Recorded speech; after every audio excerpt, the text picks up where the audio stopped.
How far can this Utah team go in 2022? We'll tell you right now. You are Locked On Utes, your daily podcast on the Utah Utes.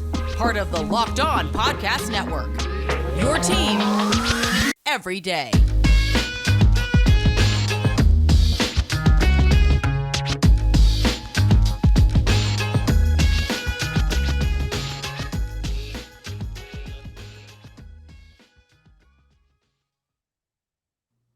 Hello, everyone. My name is JT Wistrcill, and thank you for making Locked On Utes your first listen every single day. We are available on all platforms, including YouTube, as you can see today. And on today's show, we're going to be talking about just how far this Utah team can go. There's some high expectations, but we think that Utah can meet them. And what do I mean by we? Well, I have a special guest joining me today. My guest on the show is one of the hardest workers in the Utah media scene. We worked together for about 5 minutes on a little thing called Short Sports, which my time was even shorter than that. We also sat next to each other at graduation, funny enough. He led the Utah Chronicle and now is the head of FanNation AllUtes. Please welcome Cole Bagley. Cole, thank you for joining us today. Yeah, no problem, JT. Thanks for having me back on. It's been a while since I've been on Locked On Utes, but it's good to see the show's in good hands and to be back on. So thanks for having me.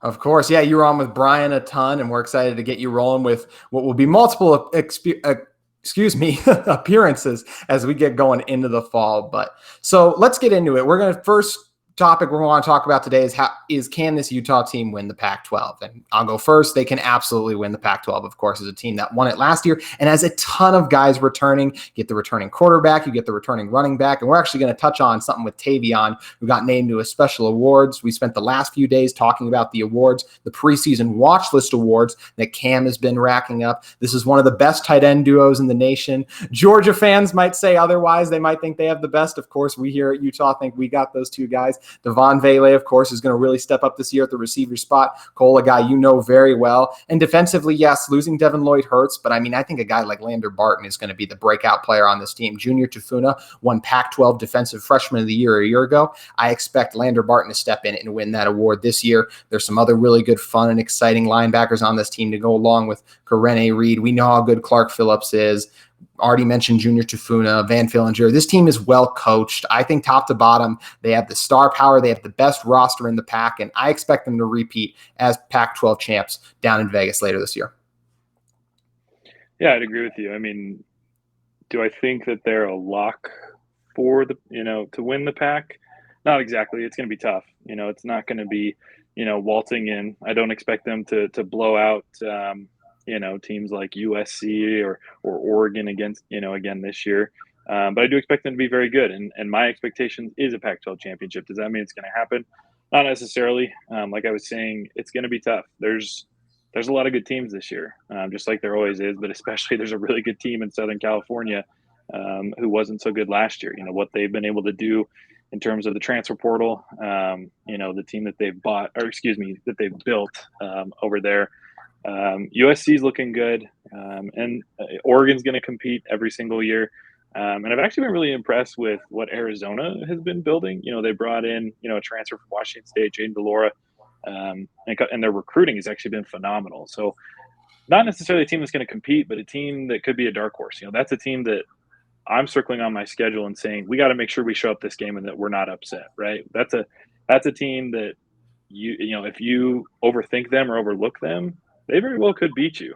They have some pretty good talent over there. So I know that kind of runs off on a whole bunch of tangents there, but to answer the question, yes, Utah has the potential to do it. They should be the favorites to do it. But I'd say the margin for error is very slim. And the teams that could compete alongside them, USC, Oregon, maybe UCLA, it just kind of depends. Those teams aren't too far behind.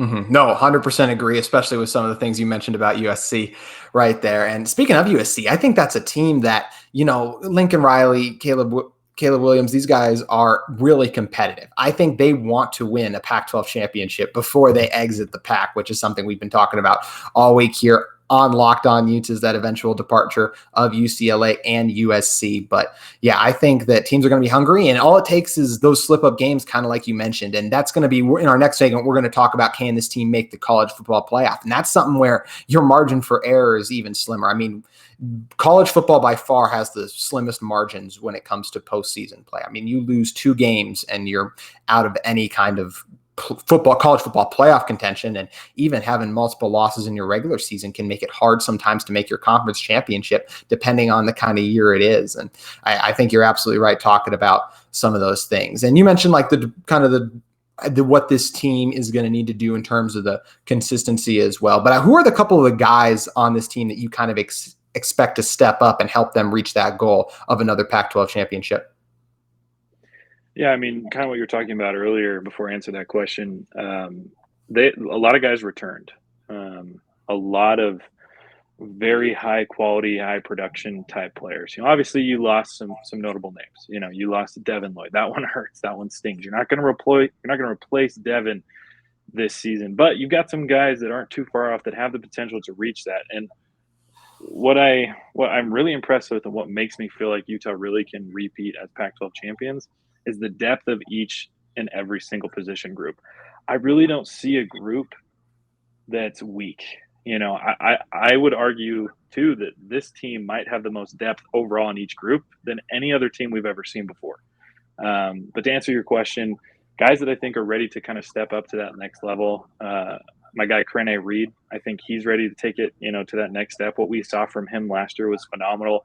A walk-on freshman who came in right from the bat and showed that he can play at this level and consistently performed. I think he is ready now to take, he's the projected number 1 linebacker. And so he's going to have to, whether or not he's quite ready for it, he's going to be in that leadership position. He's going to be in that starting role. But I do expect that he is ready, and I expect him to take a pretty big jump in terms of production. Maybe a top 5, top 3 contributor in terms of tackles. Cole Bishop is another name that comes to mind. I wrote an article earlier today about him, and he led all true freshmen last year on the team with 54 tackles and was also 6th on the team overall in terms of tackles. He's now going to be starting from the beginning. So the sky's the limit for that kid. He very well could be the leading tackler on the whole team. He's just a guy that gets himself involved and plays really tough. And a name that you mentioned as well, Devon Bagley. What he showed us during spring, being able to watch him at a couple media practices and then in a closed scrimmage, Cam is looking his direction a lot. I don't know if it was just kind of spur of the moment thing. Like, we just maybe saw a whole bunch of consistent reps that he was looking his direction, but I expect him to get up there. I don't know about 1,000 yards, just given how many receiving weapons there are on this team. It's hard to get touches. Like, you think of a guy like Drake London last year, he had like 88 receptions. So of course he's going to go for 1,000 yards. I don't know that Devon's going to see near 80. I hope that he sees close to 50. If he can see close to 50, and if he can get, between 15 to 20 yards per catch, maybe he gets there. But we'll see. But those are kind of 3 big names that come to mind of guys that are really ready to break out, to get to that next level. They showed really good things last year, and now I expect them to take that next step. And that was something that people were all talking about last year as well, as we look at guys like Devin Lloyd and some of the players on this team. But it's also like, man, look at how many of these guys that are contributing, that are so young, like the Tafunas, Van Fillingers, you just talked about, Cole, Reed, all those guys. And then you get some of the surprises as well. Like, people didn't know if we're going to get Dalton Kincaid and Brant Keithy back. Utah fans get both of them back. So such a huge thing for this team. And yeah, you mentioned the depth as well. I just think this team has the depth, and versus it's hard to build a program in your very first year, which I think is something USC and Oregon, the 2 biggest threats on paper to this Utah team, are kind of going to struggle with. You don't see a lot of teams win their conference in the very first year. So it's something that Utah has the edge in, is the consistency. And we know Coach Whittingham can get it done year in and year out. So we're going to talk. We both think Utah can win the Pac-12. We're going to talk about if we think they can make the college football playoff then in just a moment. But first, I want to tell you guys about an offer going on from our great sponsor, Built Bar. From the people who invented the healthy and tasty comes the latest gift to your taste buds. You've probably tried the amazing coconut brownie chunk Built bar, but guess what? Your friends at Built have given coconut brownie chunk the puffs treatment. That's right. The coconut brownie chunk Built bar flavor you love is in a deliciously chewy marshmallow covered in 100% real chocolate. It's like a fluffy cloud of coconut brownie goodness. Coconut brownie chunk puffs are here for a limited time. Go to built.com now. Make sure you don't miss out. They're going fast because they taste amazing. Delicious coconut-rich sweet brownie, creamy marshmallow. Stop fantasizing. Get to built.com to order your box of coconut brownie chunk Built Puffs right now. Built Bar, one of the best in the game. You know, they always have great flavor as well as a great product that's going to help you guys stay ready in whatever you're doing and gives you the taste you like as well. So go to built.com, use promo LOCKED15 and get 15% off your order using promo LOCKED15. Which NFL stars moved the betting line the most? Starting July 18th, Locked On gives you the 50 most valuable players in the NFL from the odds makers at Bet Online. Available July 18th on Locked On NFL, wherever you get your podcast and on YouTube. So, both think Utah can win the Pac-12. The question then, can they make the college football playoff? I talked about it a little bit earlier. The margin for that is extremely slim. We have never seen a 2-loss team make it into the college football playoff. So it's extremely difficult to do that. It really is. You have to be a 1-loss. You don't have to win your conference championship game, but you have to be perfect pretty much going into that. And in the case of a team like Utah, where the Pac-12 is not going to be as strong as the SEC, the Big Ten, some of these other conferences, you're going to get dinged if you don't win that. So it does put some of the pressure on this Utah team to be a little bit more perfect, but it's a team that's also in good position to do so, as they're only not favored in 2 games this coming season. It's not the USC game because Utah gets to host that one, which is a big advantage this year. It's the game at Florida to open the season, which, I mean, I was listening to Billy Napier a little bit yesterday, and even he's excited for this opportunity, but he stressed it's going to take time to build this program into something, which I think if you're going to play a team like Florida in the year, especially in the swamp, the best time to get them is the very first game. New culture being installed, lots of new pieces, transfers coming in. So I really think that's a game that Utah can win there. And then the game in Oregon later in the season, once Dan Lanning has kind of put his footprint on that program. Bo Nix is one of the most hit and miss quarterbacks in college football. So it's going to be interesting to see what he brings. But those are the 2 games that Utah is the only ones they're not favored in. So in terms of projecting them their season, there's a really good chance they're a 1-loss conference champion, which there's never been a 1-loss conference champion that hasn't gotten into the college football playoffs. So I absolutely believe this Utah team can make the college football playoff. Cole, how do you feel about them? Yeah, I think so too. Just based off some of the things that I'm hearing and seeing, you know, I think Cam Rising is going to have a phenomenal season. He was very good last year. I expect him to be excellent this year. I'd like to see him, you know, get close to a minimum of 25 touchdowns is where he should be. I'm hoping that he's somewhere between 25 and 30. I'd also like to see, you know, close to 2,500, maybe 3,000 yards. And they definitely have the receiving targets to do it.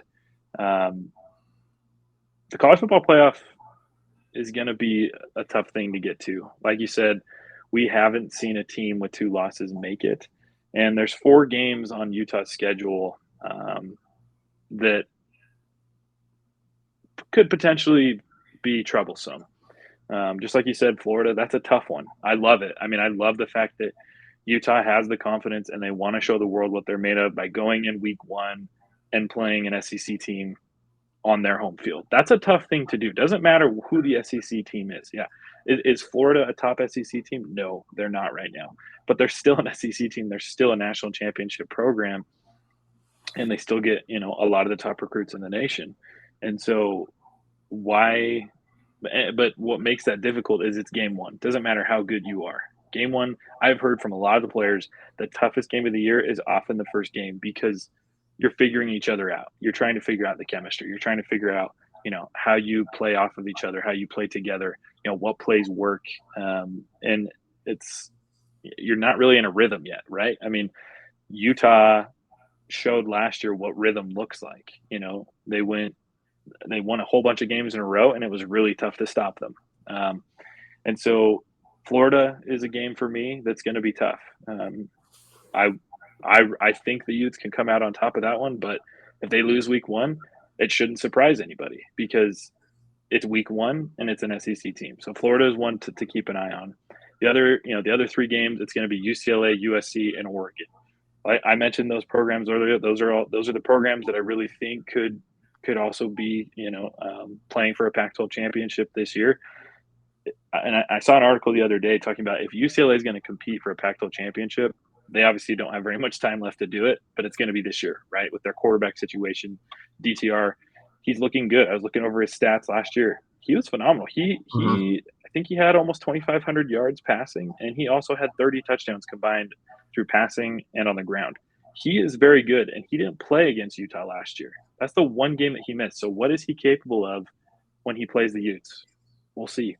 The other two games, like I said, USC and Oregon, USC is just going to be tough. That program is looking scary good. Yes, chemistry is going to take time. A lot of their stars are pretty young, but they are loaded right now, and they have a great coach. And then Oregon, Bo Nix, he's interesting. Like you said, he's hit or miss. He's looked really good before, and then last year, not so much. And I honestly wouldn't be surprised. Utah plays Oregon later in the season, and I wouldn't be surprised if Bo Nix doesn't turn out and Oregon pulls the plug on that, and you're playing a freshman quarterback. They got a lot of good freshman quarterbacks there, and we'll see how that ends up going. But those, to me, are the four games that Utah's got to really circle. If they can win 3 out of those 4 games, they absolutely should be in the college football playoff. If they can emerge with a 1 loss, whether that's to Florida, whether that's to Oregon, USC, whatever, they should make it. And I think they can. I think the floor for this team is 2, maybe 3 losses. The ceiling, they very well could go undefeated. They have the potential to do so, but it's going to take a lot. They can't have any of those slip ups. And occasionally Utah has found themselves in situations where they slipped up. So I know that's a long answer, but the short version, yes, it's just going to be hard, and they need to circle those 4 teams and make sure that they show up on those days. I 100% agree with everything you said. And I'll even going back to something you said earlier. Utah hasn't lost at home in a very long time. So if the season's all going well, then you get that game versus Arizona. Kind of you talked about a little bit of a trap game. It's got to be ready for that. So there's always those games that can sneak up on you there. And you made a great point talking about Oregon too. I mean, that was a team last year. Look, that was very strange how everything ended for them. The way that it was still weird to go out with almost a non-fight against Utah. Utah really punched him in the mouth, but to see no response was very surprising from a team that's built on toughness by Mario Cristobal last year, who he was 1 foot out the door, at least that's how it seemed. But one of the other issues with that Oregon team I'll bring up as well was Anthony Brown. He was a guy that was really up and down. There were some games it was like, man, he looks great. And then other games like, why is he out here? So maybe if they pull the plug on him a little bit earlier last year, their season turns out a little bit. And you mentioned those talented freshmen. Sometimes it can be really good to let them come in and get that playing time. Right. Like a guy in Bo Nix, who as a freshman, his very first ever game was versus Oregon at AT&T Stadium. So kind of funny when things come full circle like that. So it's definitely going to be interesting to see. In terms of, so we expect Utah to be the main team out of the Pac-12 that's kind of vying for that. And then if you look across the other conferences, the ones that stand out to me is, of course, Ohio State, the team that Utah went head-to-head with. I expect them to be back there. Michigan State, I think they're a little overhyped. I think, lose your leading rusher, Kenneth Walker. We'll be interested to see what Mel Tucker's team does, even though I think he's a great coach. Jim Harbaugh's Michigan, you lose your top 2 edge guys. Both would have been not lottery, watching too much NBA stuff. Both would have been high picks if it wasn't for the injury that David Ajabu suffered. So I think that Ohio State will take it out. The Big Ten. I don't expect the Big 12 to have a team in this year. I think it's really hard in your first year if you're Oklahoma. Dylan Gabriel is a good quarterback coming over from UCF, but he's coming off an injury. We'll see Brett Venables. He's getting a lot of his guys in there the first year. Some people even like Texas. And look, Quentin Owers is a good quarterback. I'm not ready to anoint a team that hasn't done something they've ever done. So let's look and see first what they can do. So then you go to the ACC. I expect to bounce back from Clemson. And then the other one for me is, of course, you go over the SEC, the big one being Alabama. I mean, they have two guys who are going to go in the top 3 next year. Willie Anderson's arguably the best player on defense. Bryce Young is coming off a Heisman campaign, so we know what he's capable of.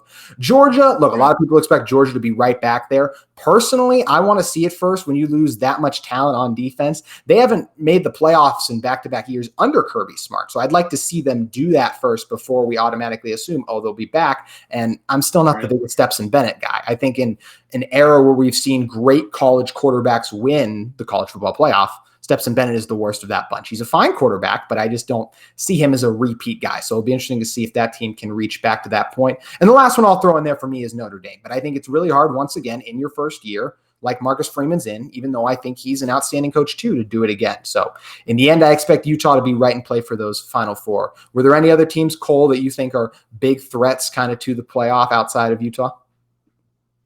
I mean, Michigan. I think they're someone that you have to bring up, what they did last year. I don't think they lost too much of their talent, so I would expect them to produce maybe a similar season. I don't know if I'd quite deem them a top 4 team, but certainly top 10, maybe top 8, maybe creeping a little bit higher. Maybe they're the first team out, right? Maybe they're number 5 or 6. Texas A&M is getting a lot of love from a national media standpoint. So, just a team to kind of keep on your radar. But I agree with you. I think you're going to be looking at Alabama. I think Ohio State, Clemson, I expect and Clemson didn't even have that bad of a season. I think they were 10-3? Like a 3-loss season. Like that's like, man, I would love if Utah's bad year was a 3-loss year, right? Like that would be a good problem to have. And then Georgia is a question mark. They did lose a lot of the guys that made that team special, but they're good. And the SEC, normally you're usually dealing with 2 SEC teams in the top 4. It's happened a lot of the time, but you're also usually dealing with a Clemson as of late. So we'll just kind of see. But those, to me, I'm kind of looking at Alabama, Ohio State, Clemson, and Georgia. But I think if anybody's the dark horse in the whole country, I think it's Utah. I'm not going to chalk it up and say, yes, Utah's going to be in the college football playoff. I'm going to say they have the potential to get there. If they can get out of the regular season, I guess get out of the Pac-12 championship with just 1 loss, they are a team that I think would go in at 4. Yeah, 100% agree. I think they're absolutely a contender for it. And it's going to be interesting to watch this season play out because there's not a lot of years. There's maybe years where some Utah fans were like, oh, I think this team can do it. But there seems to be a consensus amongst a lot of Utah fans that is within reach this year, which is something that hasn't really been the case, at least when the preseason really started, in my opinion. So it's going to be interesting to see. We're going to talk about a guy in Tavion Thomas getting some more award recognition in a moment, but want to take an opportunity to talk to you guys about Intercap lending. There is a reason that no lender helps more families in Utah with their mortgage needs. Intercap gets deals done. Quick and simple process. Intercap closes loans 2 weeks faster than the industry average. And though fast is great, the ultimate goal is to create a stress-free home loan process. And that is what Locked On's personal loan officer, Steve Carter, has delivered to hundreds of Locked On listeners so far, including Locked On's founder, David Locke. And let's be honest, if Steve can help keep David on track through the entire process, Steve can help anyone. Although Intercap is new to Locked On Utes and the Cougars, it's not new. Intercap has been assisting customers with all of their mortgage needs since 1978, 43 years in total of experience. And Steve Carter has provided Locked On listeners with the best experience since 2018. Give Steve a call. His direct number is 385-800-8528. You will not find a more responsive loan officer. NMLS number is 190465. That's Intercap Lending.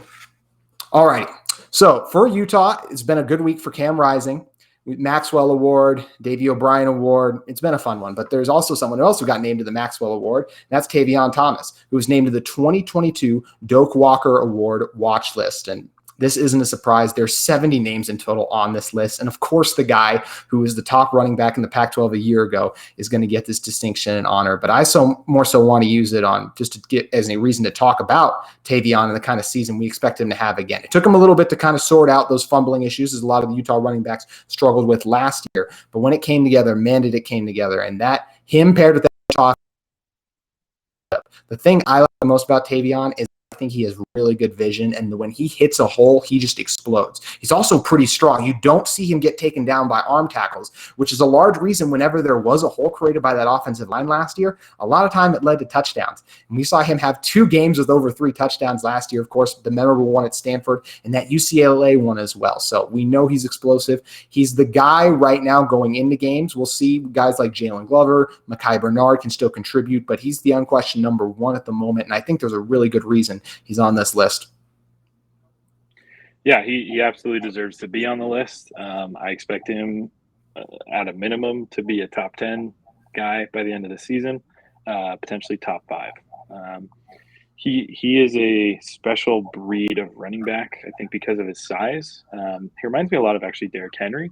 I think just because of his ability to create holes for himself. This is a guy that blasts through the trenches, who blasts through defenders. He is, I mean, multiple times you can recall last year, it takes 3 or 4 guys to stop Tavion at times because he is so strong, he's so driven, and he packs a punch. You know, he's not a guy that I would ever have wanted to match up against. I mean, this guy he is a wrecking ball, and he is a gigantic wrecking ball. Looking back at last season, he struggled out of the gate, right? He was brand new to the program.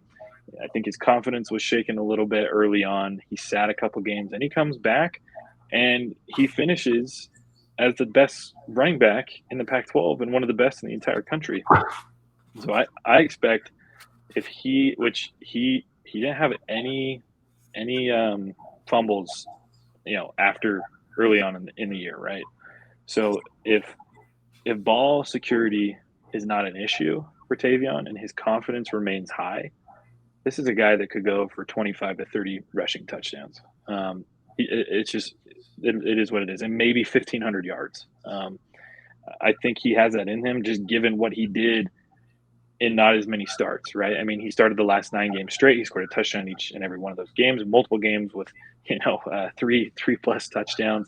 That Stanford performance was just absolutely ridiculous. I don't expect that every game, but I think it would be fair to say Tavion he could be close, I think, to averaging 2+ touchdowns a game. It just depends on how much the receivers are utilized and what Cam Rising's able to do, but Utah's still going to run the football. You have to run the football, especially with this running group that they have.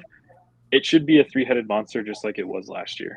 Obviously, Tavion's going to be 1. I expect Jalen Glover to be number 2, and then Mekhi Bernard 3. And I think it's going to be a 3-headed beast, just like it was with TJ Pledger last year. You're going to get a ton of yards from this group, a ton of touchdowns, and they're going to tire defenses out because no matter who is on the field, what down, they're going to cause problems. They're going to move the chains, and they're going to be a tough unit to stop.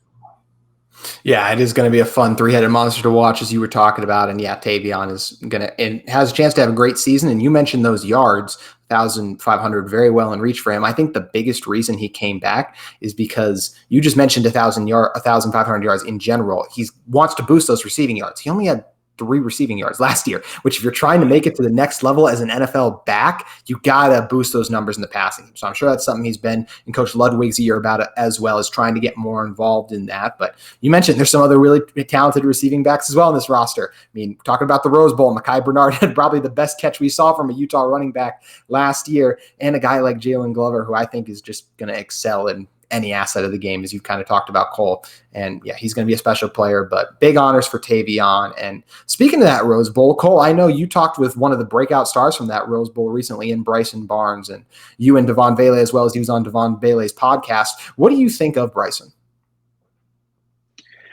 Yeah, so I had an opportunity to talk with Bryson during spring camp, and then recently just chatted with Devon about kind of Bryson's development. We did a mailbag session for Devon, so some fans threw in some questions, and a question came up about Bryson, and Devon just talked a lot about how he's developing.